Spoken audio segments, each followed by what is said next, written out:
This is the story of the making of a champion. Like so many other Horse of the Year winners, Ogden Phipps Buckpasser cemented his honors at Aqueduct and Saratoga. His racing home is Belmont Park. Here he goes onto the track for a morning workout. Eddie Neloy, his trainer, watches from the trainer's stand. Though Belmont is closed to the public, as great new stands are erected, training continues there. Buckpasser gallops by on the main track. Held out of early racing by a foot injury, Buckpasser began his climb to the title in midsummer. The Brooklyn Handicap at Aqueduct was to be a sensational race for him. The Brooklyn started at the old Gravesend track in 1887. The star performer arrives from the barn. Buckpasser led into the paddock for saddling, followed by other entries in the 5-horse field. This included the ill-fated Buffle, King Ranch's game colt, who was destined to die of a mysterious ailment before the summer was through. Buffle had finished second in the Belmont.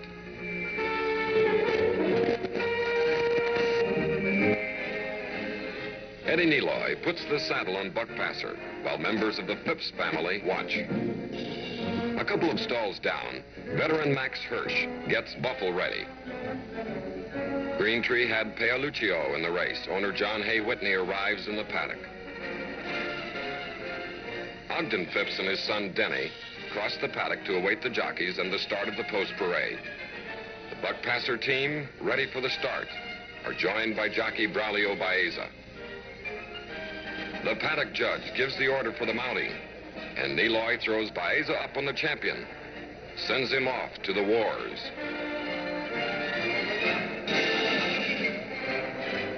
The number 2 saddlecloth belongs to King Ranch's Buffle.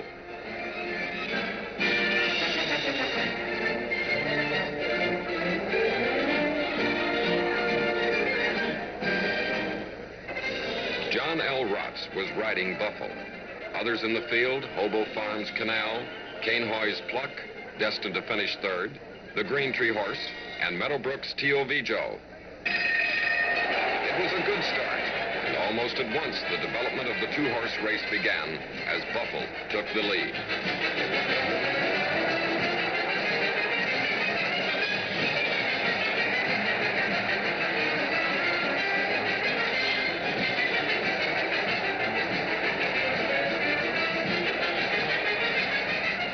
Buckpasser's people had great respect for the King Ranch chestnut and didn't let him get too far away.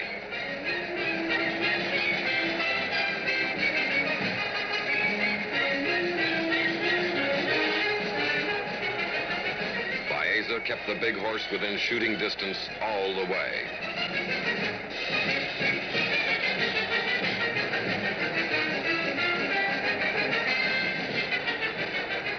For a brief period on the backstretch, Pluck seemed to be about to join the leaders, but couldn't hold the pace.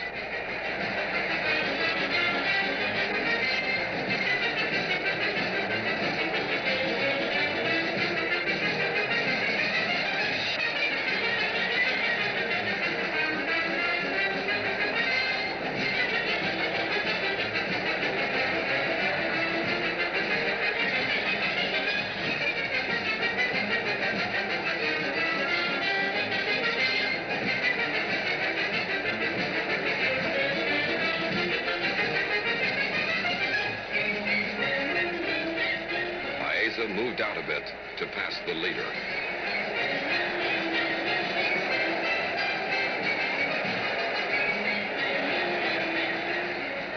As he fought his way to the lead in the stretch, Buckpasser couldn't stretch it out. Buffle held on gamely to make it one of the season's most exciting stretch runs.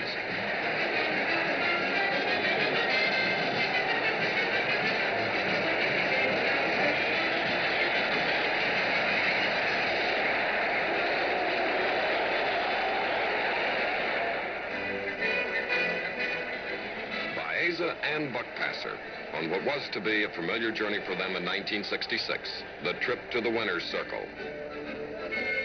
It was to be 13 wins out of 14 starts for them during the year, a remarkable record.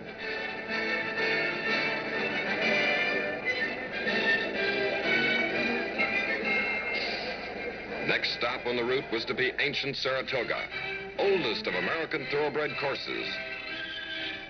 Saratoga's charm has been carefully preserved.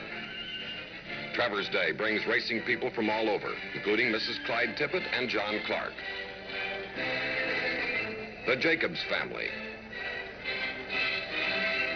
George D. Widener, James Cox Brady with the Phippses.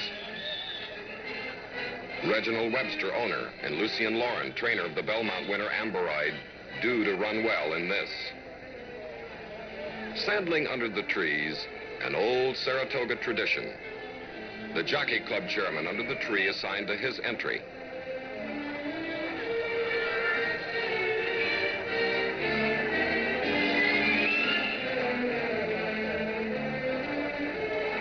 Buckpasser had a stablemate in the Travers, Stupendous.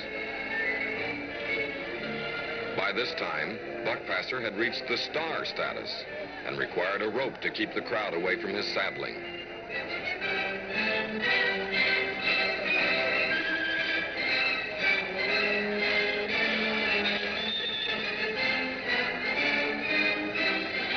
Number 3 was Buffalo.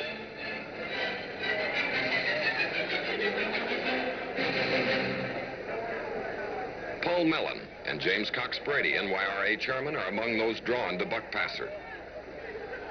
Bobby Ussery was to ride the other half of the entry.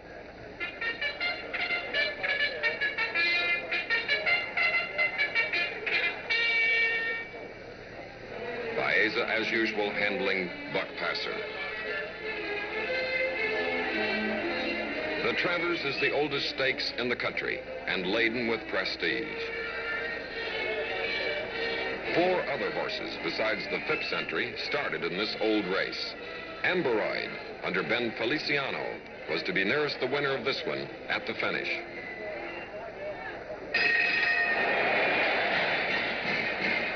As was the plan, Stupendous sailed out to make the pace at the outset.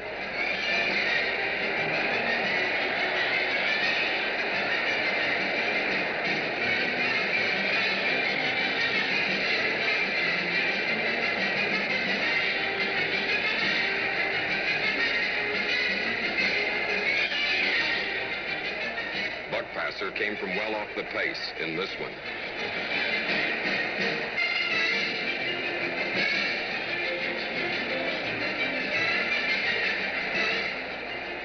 In the stretch, it seemed for a while he would be shut off. But Baeza, in the red cap, came between horses with him to finally stand off Amberoid's fine effort.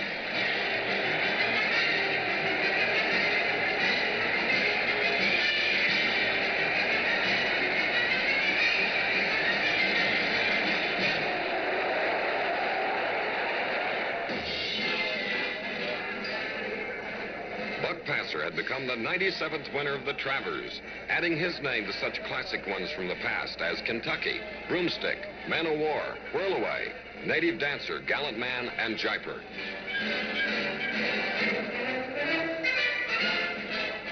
The trophy for this race, to be held 1 year by the winner, is the last cup won by Man o' War for his victory over Sir Barton. It is presented by Walter M. Jeffords, Jr., relative of Man o' War's owner, Sam Riddle.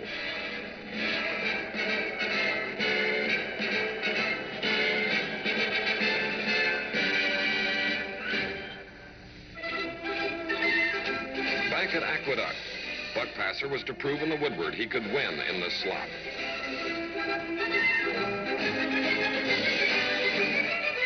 Despite the conditions, it was a big field of 9, including Buckpasser's running mate, Poker. The Woodward and the Jockey Club Gold Cup, both weight for age races, have frequently settled championships. In this one, Buckpasser was held off the pace by Baeza.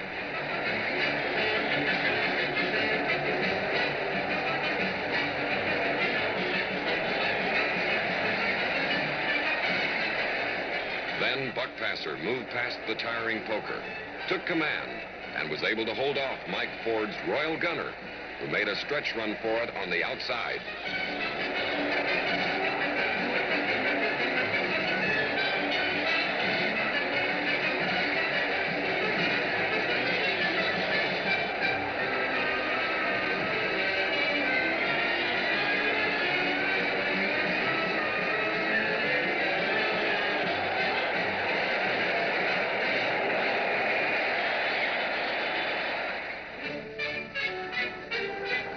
It was dry again for the 2-mile grind of the Jockey Club Gold Cup, but a small gale sprang up for the horses to battle in this one.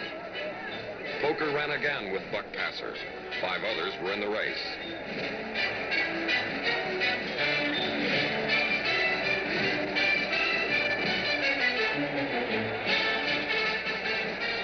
Hard held, the winner drew off at the end to win with complete authority when finally set down.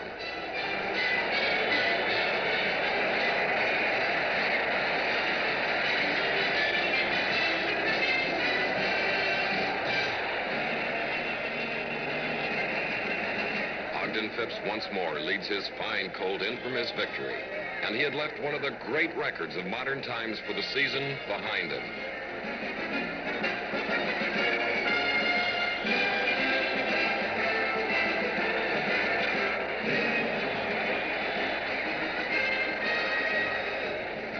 He was voted Horse of the Year, a champion proven on the track.